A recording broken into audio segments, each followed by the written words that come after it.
لَيَتَلَقَّيْتُهُ مِن بَعِيدٍ، تم مجھے راضی کرنے آؤ، میں آگے بڑھ کے تمہارا استقبال کروں گا۔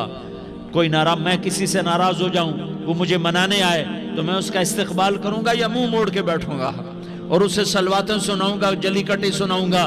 میرا رب کہتا ہے لیاری کا جو مجھے راضی کرنے آتا ہے میں آگے بڑھ کے اس کا استقبال کرتا ہوں۔ میں کہتا ہوں آجا میرا بندہ، میں تو کب سے تیرے انتظار میں تھا کہ کب توبہ کرے گا اور میں معاف کروں گا، کب توبہ کرے گا اور میں معاف کروں گا۔ اللہ کو اپنا بناؤ، اس کے در پر جھکنے کے ساتھ۔ ہمارے گناہوں کی حیثیت ہی کوئی نہیں ہے۔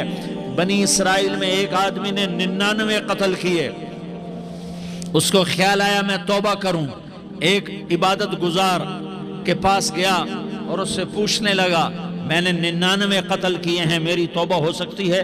اس نے کہا ہرگز نہیں، تو بڑا ظالم ہے، تیری کوئی توبہ نہیں۔ اس کو غصہ چڑھا، اس نے اسے بھی قتل کر دیا، 100 کر دیے۔ پھر اس کو خیال آیا میں توبہ کروں، تو وہ ایک عالم کے پاس گیا اور اس سے پوچھنے لگا میں نے 100 قتل کیے ہیں، کیا میری توبہ ہو سکتی ہے؟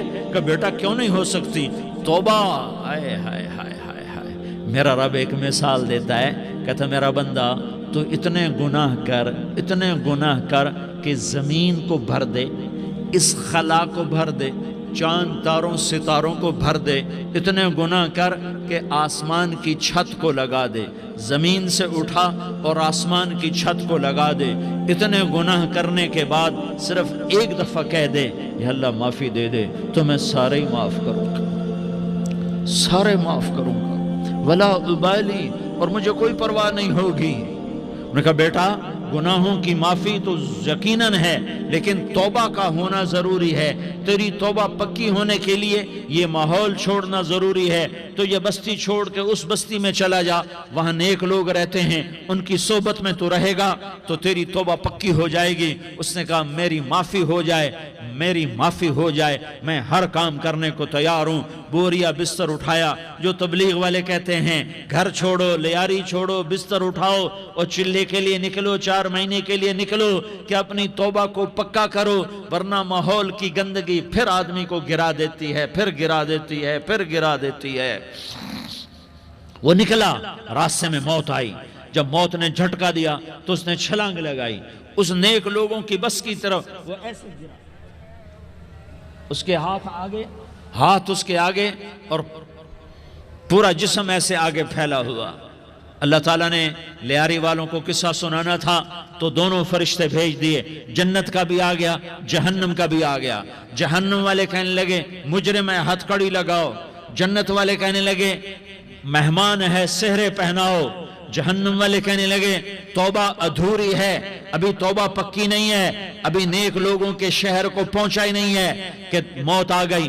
اور جنت کے کہنے لگے نہیں نہیں نہیں، توبہ ارادے سے ہو جاتی ہے، ارادہ کر لیا توبہ ہو گئی، ہمارا مہمان ہے۔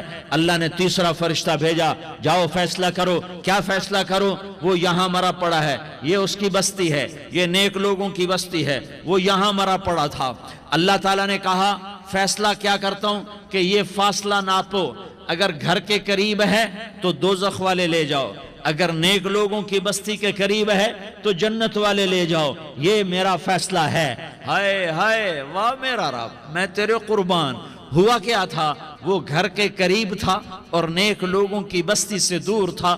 جب ناپنے لگے تو اللہ تعالیٰ نے ادھر والی زمین سے کہا جو نیک لوگوں کی بستی کی طرف سے تھی، اللہ تعالیٰ نے اس زمین سے کہا سکڑ جا، اور جو گھر والی زمین تھی اس کو کہا پھیل جا۔ ادھر کی زمین کو پھیلا دیا اور ادھر کی زمین کو سکیڑ دیا۔ جب ناپا گیا تو وہ نیک لوگوں کی بستی کے قریب ہوا۔ اللہ نے کہا لے جاؤ جنت میں، ہم نے